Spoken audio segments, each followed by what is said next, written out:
aquí estamos en la Universidad de Habana. ¿Y dónde estamos aquí? En el aula magna. Douglas. En el aula magna.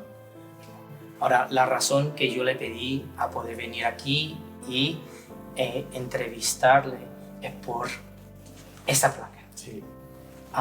¿Puede leer esto en latín? Sí. Sí. Aquí dice literalmente: Sí. Unus dies hominum eruditorum plus pater quam imperiti longissima aetas. Es decir, un solo día en la vida de los hombres eruditos vale más que la larguísima edad de un hombre sin erudición, un perito, digamos. Cuando estamos investigando, o yo estoy investigando, las inscripciones del aula magna, pues nos dimos cuenta, o me di cuenta, de que esta inscripción, casualmente en ese tiempo, un paréntesis, yo estaba ya leyendo sobre budismo, y en los mismos días en que estaba estudiando el texto de la inscripción en latín, que procede de un filósofo griego, concretamente Posidonio.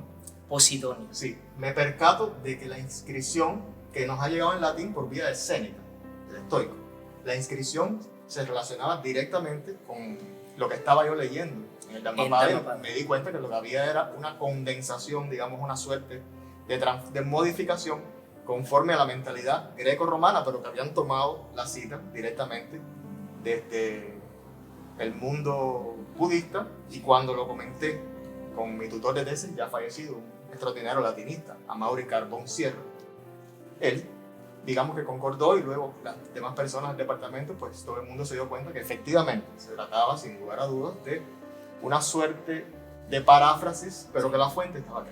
Buenísimo. ¿Me permite leer esto? Un solo día de la vida de una persona que se esfuerza con firme resolución vale más que 100 años de la vida de una persona perezosa e indolente. Y en el 112 dice: un solo día de la vida de una persona que hace un intenso esfuerzo vale más que 100 años de la vida de uno que es perezoso e inactivo. Y 113, un solo día de la vida de una persona que comprenda cómo todas las cosas surgen y se desvanecen vale más que 100 años de la vida de una persona que no comprende cómo las cosas surgen y se desvanecen. ¡Wow! Así es. Es muy parecido al 113, sí, lo que usted... Sí, evidentemente está condensado el 113, sí, pero es la esencia de todo el pasaje, ¿no? Sí, de ese capítulo 8. Entonces, tal vez Posidonio, si quiere, puedo hablar un poquito más de cómo hay una interacción entre lo griego y lo budista. Sí, la parte histórica. Posidonio, recibe esa información, sí, quizás indirectamente o quizás tal vez tuvo acceso al texto. Él era un polímata, una persona verdaderamente muy erudito, y entonces trató un poco de condensar toda la sección en esta inscripción, en griego originalmente. Sí. Pero evidentemente ese primer verso que usted lee es el que más se parece, el que más, digamos que es el más cercano a la inscripción. En cuanto al contexto histórico, sabemos la influencia que llegó a tener el mundo budista sobre la cultura griega ya desde el tiempo de la conquista de Alejandro. Hay un estudio muy interesante de la Universidad de Princeton donde se explica cómo la filosofía de Pirrón, la filosofía escéptica de Pirrón, que tiene algunos postulados, está tomado directamente del budismo. Por ejemplo, Pirrón dice que todas las pragmata o cosas son adiáforas, es decir, indiferenciadas. Son también anepícritas, es decir, que de ellas no se puede obtener un conocimiento cierto.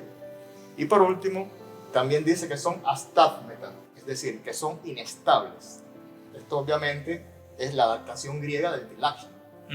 Pero igualmente, él apunta en última instancia a mantenerse adoxasto, es decir, sin confiar en la información de los sentidos, porque conduce a ilusión, nuestra maya, para en última instancia lograr la apafeía o ausencia de pasiones, que no es más que la forma helenizada de hablar de lo que usted llamó no hace tanto el estado de quiesencia, ¿verdad? Sí. El nirvana.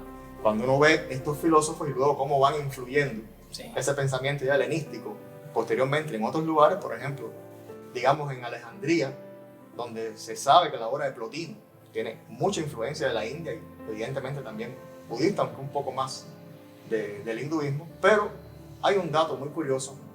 Filón de Alejandría explica que hay una comunidad supuestamente de monjes en Alejandría que se dedican a una vida muy frugal, son vegetarianos.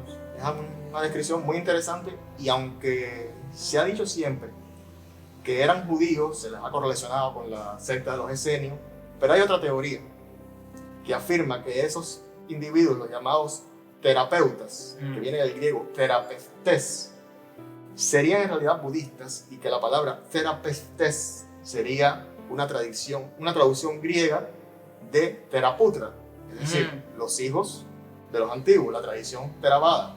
Teóricamente, según esta hipótesis, estas personas habrían sido misioneros que el rey Ashoka habría mandado al mundo griego y habrían formado tal vez una comunidad. No es una hipótesis universalmente aceptada, por supuesto.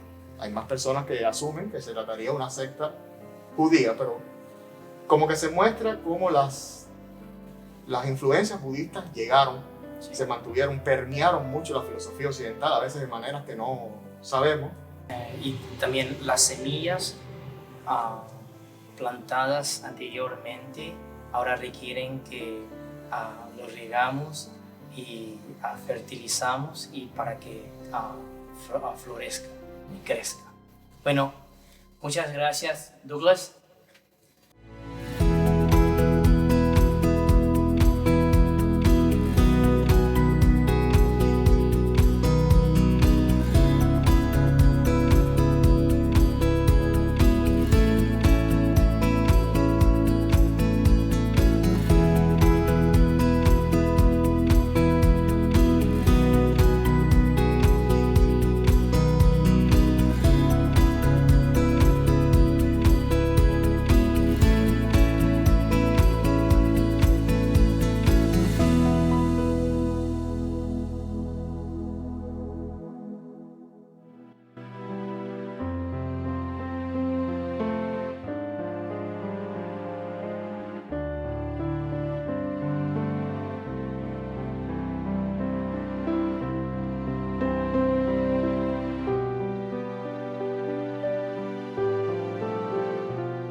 Hola, maestro Shikama. ¿Cómo estás? Muy bien. Con un poco de sueño, porque ahora son las 11:40 de la noche. ¿A dónde estamos yendo? Estamos yendo a Panamá, pero en ruta a Habana, Cuba. ¿A Cuba? Sí. ¿Y por qué a Cuba?